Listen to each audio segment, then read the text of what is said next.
एक आपने ट्वीट किया था, साथियों तैयार रहना जौनपुर के लिए। उसके बाद आपको एक कोर्ट से नोटिस आता है और उसके बाद आपको जेल जाना पड़ता है। किस तरह से ये पूरे प्रकरण को आप देखते हैं?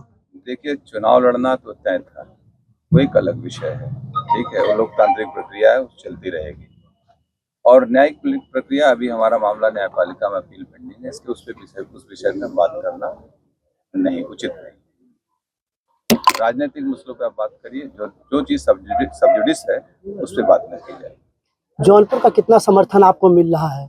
बहुत बहुत समर्थन है जौनपुर का। अभी तो हम आए हैं, आज पहला दिन है, काफी दिनों के बाद हम जेल से छूट के आए हैं। जिस तरीके से अभी मैं आ रहा था, मुझे थोड़ा महावीर दर्शन किया वहाँ पे बजरंगबली जी का, उसके बाद वहाँ सूरापुर होते हुए शाहगंज होते, खेतासराय, गुरैनी होते, जिस तरीके से मुझे हर जात धर्म मजहब के लोगों ने एकदम सड़कों पे आके जिस उत्साह के साथ, जिस खुशी के साथ मुझे मेरा स्वागत किया, मैं उससे अभिभूत हूँ। मुझे लगता है कि लोगों को मैं देख रहा था, उनके अंदर एक पीड़ा थी कि जो मेरे साथ हुआ वो गलत।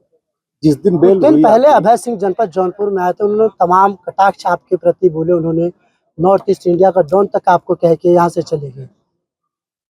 अपराधियों के सवालों का जवाब मुझसे न पूछे तो ज्यादा अच्छा है। मैं किसी दिन अपराध की हिस्ट्री दे दूंगा तो जाकर उससे पूछ लीजिए। बाकी और राजनीतिक मसलों पर बात। जिस दिन बेल हुआ आपको, उसके कुछ घंटे पहले यहाँ से आपकी जेल शिफ्टिंग कर दी गई, उसके पीछे क्या कारण है? हैरेसमेंट था। अगर मान लीजिए कि न्यायपालिका से मामला रिजर्व था डिसीजन, और कोर्ट अपलोड भी हो गया था साइट पे कि सैटरडे को उसमें जजमेंट आना है, तो वेट करना चाहिए था। अगर मुझे बेल मिलती तो मैं ही छूट जाता। अगर बेल नहीं मिलती तो आप उसके बाद जो भी कराओ। और मैं एक चीज और कहना चाहूंगा, इलेक्शन नोटिफाई हो चुका है, उसके बाद आपने यहाँ से डिस्ट्रिक्ट एडमिनिस्ट्रेशन हो या जेल प्रशासन हो, किसी ने मेरे खिलाफ नहीं लिखा, क्योंकि मैं बहुत शांति से रह रहा था।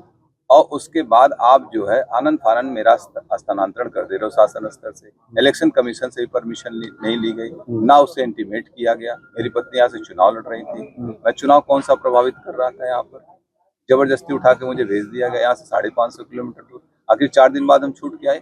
एक हैरेसमेंट ही तो था, मैं रास्ते में चला जाऊं, और जबकि मेरी तबीयत भी नहीं ठीक थी। डॉक्टरों का पैनल मुझे लिख के गया था वहां पर। और अब नहीं, पिछले 16 मार्च से ही मेरा ट्रीटमेंट चल रहा था बैक का, और इसमें नी में ऑपरेशन हुआ था मेरा, लिगामेंट का थोड़ा इंजरी आ गई थी मुझे, तो उसको लेके उसके बाद भी मुझे भेज दिया, अपने एम्बुलेंस से भेज दिया। इसका मतलब कहने की मनसा ठीक नहीं थी, हम बीमार हो जाए और खराब हो जाए मेरी सेहत, ताकि हम चुनाव में पार्टिसिपेट न कर सकें। क्या विपक्ष डरी हुई है इसलिए आपको बरेली जेल शिफ्ट किया गया? हम ये पूरे विपक्ष को तो नहीं कह सकते, वो तो बड़ा विषय हो जाएगा, लेकिन हाँ, जौनपुर में जो लोग हैं वो तो जरूर डरे हुए हैं। भाभी जी प्रेस वार्ता में कह रही थी कि हत्या की आशंका, आपकी हत्या हो सकती है, किससे आप डरे? देखिए, वो उनका बयान था, पत्नी है मेरी, उनको अपने निश्चित रूप से उनको अपने पति की चिंता थी, उनको इन सब चीज़ों से बहुत वास्ता नहीं था। मेरा स्थानांतरण आनंद फानंद में होने लगा। हाई कोर्ट का उनको तो मालूम था हाई कोर्ट का जजमेंट आने वाला है, उसके बाद जो होगा। अचानक ट्रांसफर की बात सुन उनको एक अजीब सा उनके लिए लगा, उनको जो समझ में आया उन्होंने बात कही। और आप लोगों को मालूम है, ऐसा नहीं है कि हमारे ऊपर जानलेवा हमले हुए हैं, तमाम चीजें हुई, लोग जानते हैं, तो उस आधार पर उन्होंने अपने बयान दिए। उनका वो एक इनोसेंट बयान था। एक किसी भी महिला की, आपकी पत्नी होगी, आप पे मुसीबत आएगी तो वही बयान देगी वो, जो मेरी पत्नी ने दिया। हाथी की सवारी कर रहे, कितना जीत सुनिश्चित समझ रहे हैं? ऐसा है, हाथी से हम लोग यहाँ से 2009 में जीते थे, ठीक है, और फिर 2024 में जीतेंगे, आप देखिएगा। इस समय हमारी मौजूदगी पूर्व सांसद धनंजय सिंह के आवास पर, आज 57 दिनों के बाद अपने आवास पर पूर्व सांसद बरेली से चलकर आज जौनपुर पहुंचे हैं। बीच में उन्होंने कल उत्तराखंड में जाकर नीम करौली बाबा का दर्शन किया था। आज आते समय सुल्तानपुर बॉर्डर पर विजेथुआ धाम का दर्शन किया, उसके बाद शाहगंज होते हुए, खेतासराय होते हुए जौनपुर पहुंचे हैं। हम उनके समर्थकों से बात करेंगे कि 58 दिन बाद, 57 दिन बाद उनके नेता वापस आ रहे हैं, कैसा लग रहा है? कैसा लग रहा है आपका नेता आज वापस है? बहुत ही अच्छा लग रहा है, बहुत सुखद क्षण है ये। ऐसा लग रहा है कि जैसे श्री रामचंद्र जी वन से लौट के आए हैं, वो फीलिंग आ रही है अंदर। ये बताइए कि बड़ा उत्साह का माहौल था, ढोल ताशे बज रहे थे, तो आपका नेता वापस आए हैं, अब कैसे चुनावी जो ये सफर है कैसे करेंगे? देखिए, जो भी होगा उनके नेतृत्व, उनके निर्देश के अनुसार ही होगा, लेकिन कुल मिला जुला के ये मान के चलिए चुनाव एक तरफा हो जाएगा। ये बताइए कि सांसद जी की पत्नी श्रीकला जी चुनाव मैदान में हाथी की सवारी, उनकी लड़ाई किससे आप देख रहे हैं और कितना ये लड़ाई है? जहाँ तक लड़ाई की बात है तो दूसरे नंबर पर समाजवादी पार्टी रहेगी जी। मतलब पहले नंबर पर कौन रहेगा? श्रीकला जी रहेंगी।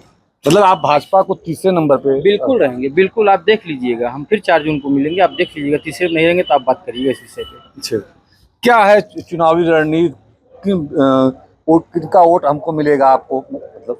और जैसे बदलापुर है, शाहगंज है, तो कहाँ आप सबसे ज्यादा बीस है? मल्हनी है। देखिए, हमारे सारे विधानसभा क्षेत्र लगभग एक जैसे ही रहेंगे, लेकिन शाहगंज हुआ, बदलापुर हुआ, मल्हनी, जहाँ हमको जानकारी है ये बहुत ही बेहतर रहने वाले हैं। चाहो कुछ लोग हम बात करें, कैसा देख रहे हैं सांसद जी आज वापस आए, कितना जश्न का माहौल है और आगे कैसे लड़ाई लड़ेंगे अब? सांसद जी आए हैं, जो सारी जनता को बहुत खुशी का माहौल बना हुआ है। या आज इस समय 5 विधानसभाओं में वोट मची हुई, सब ज्यादा वोट कौन सी विधानसभा देगा? हमारा बदलापुर 1 लाख के पार है। मैं 4 विधानसभाओं को चैलेंज कर रहा हूँ, हमसे बढ़ के दिखा दे तो जानू मैं। अरे सांसद जी का खुद का क्षेत्र है मल्हनी, वहाँ से क्या उनसे 19 रहेंगे? उनसे भी ज्यादा वोट हम देंगे। हाँ। कैसे? उनके साथ सभी वर्गों का साथ मिल रहा है। जात न बिरादरी न भेदभाव कोई नहीं कर रहा है, सभी वर्ग सांसद जी के साथ हैं, इसलिए कह रहा हूँ। नहीं, आप बताइए भैया कि कैसे लड़ाई आज सांसद जी वापस लौटे हैं, कैसे लड़ाई देखते हैं और किससे देखते हैं? लड़ाई देखिए, अभी आज के डेट में जो है, जो भी रही हो वो आप लोग से छिपी नहीं है। आज मुझे जो लगता है, जो युवाओं का आज हमने आकर्षण देखा है, जो युवाओं का हमने जोश देखा है, जैसे ये प्रवेश किए हैं जौनपुर में, या बॉर्डर से ही जिस तरीके से युवाओं ने इनका स्वागत किया है और जितनी एग्रेसिव लड़के दिखे, नौजवान जो नौजवान हैं, वो देखिए इस चुनाव में और अगले भी पिछले भी चुनाव मैंने देखा है, जो युवा जिसके साथ रहा है वही चुनाव आगे उसका जाता है। और जिस तरीके से जुड़ाव युवाओं का बढ़ रहा है, क्योंकि मैं देख रहा था कि पुराने जो छात्र हैं वो भी और जो नए लड़के हैं वो भी आज के डेट में जितनी जल्दी और जितनी तेजी से एग्रेसिव हुए हैं आज से मुझे लगता है कि आपको 10 तारीख के बाद एकदम अलग मास्पियर दिखेगा। और जो हमारे कार्यकर्ता हैं, इतना एनर्जी आ गई है उनके अंदर। एनर्जी थी पहले भी, थोड़ा सा वो था कि वेट कर रहे थे सांसद जी का, लेकिन जैसे मैसेज इनको मिला कि वो बाहर आ रहे हैं और आज जौनपुर जनपद में आ रहे हैं, उनके चेहरों पे बातचीत करने पे लग रहा था कि इनके अंदर एक शक्ति नहीं 2 शक्ति आ गई है। हमने देखा कि जब आपसे सांसद जी अभी जब आते समय मिले, बड़े भावुक हो गए, आंखों में आंखें नम हो गई, कैसा पल था वो? देखिए, परिवार में जब भी कोई आता है, जौनपुर उनका परिवार है, और जब उनके लोग मिलते हैं, उनके कार्यकर्ता मिलते हैं, तो सांसद जी का यही एक सबसे बड़ी चीज है कि आप उनसे 1.5 साल बाद मिलिए, 2 साल बाद मिलिए, कोई भी कार्यकर्ता मिले, नाम लेके बुलाते हैं और बताओ क्या हाल चाल है। ये मैं किसी नेता में नहीं देखा हूँ, ये गॉड गिफ्ट है उनके साथ।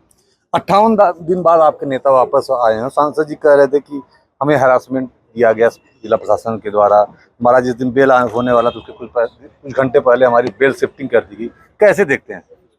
देखिए, वो उनका काम है, वो उनको करने दीजिए, उससे हम लोगों के या हमारे कार्यकर्ताओं के ऊपर इससे कोई फर्क नहीं पड़ता। और जब पहली बार ये चुनाव लड़े थे विधायकी का, तब से ये आदत पड़ गई है हम लोगों की कि ये हमारे लिए कितना भी विरोध करेंगे उतना, ये जैसे किसी चीज को दबाइएगा ना तो क्या करता है, वो जंप करता है। ये जितना हम लोगों को दबाएंगे उतने हम लोग जंप करेंगे और पब्लिक उतने हम लोग की तरफ आकर्षित होती है और हमको इन्वाइट करती है। बसपा की लड़ाई इस बार किससे है? अभी बसपा की लड़ाई देखिए, हम तो ये मानते हैं कि हमारी लड़ाई अभी किसी से बची नहीं है। अब जितने लोग लड़ रहे थे, अब वो लोग हमसे लड़ेंगे। किसी पार्टी में अब वो दम नहीं रह गया है, क्योंकि आज मैं खुल के बता रहा हूँ कि जो कैंडिडेट महोदय हमारा आमना सामना एक जगह हुआ है, मैं उनके चेहरे को देख करके मैं भाप रहा था कि क्या इम्प्रेशन है इनका। उनके चेहरे की लाइट गायब हो गई है। नहीं, वो तो अभी सांसद जी भी कह रहे थे कि अब जो लड़ेगा हमसे लड़ेगा, और वो अपने पार्टी के नेताओं के ऊपर, उनका कोई बेस नहीं है। कैसे कर देते हैं? वो सच्चाई है, दिख रहा है। उनके जितने कार्यकर्ता हैं, ये भैया जो गरीब है वो जाएंगे जरूर। जो दिख रहा है वो सामने दिख रहा है। उनको हायर कर लिया गया है, चारों तरफ से उनको घेर लिया गया है। उनके पास मूल कार्यकर्ता नहीं है। उनके मूल कार्यकर्ता आज के डेट में संपैथी उनकी हमारे साथ है।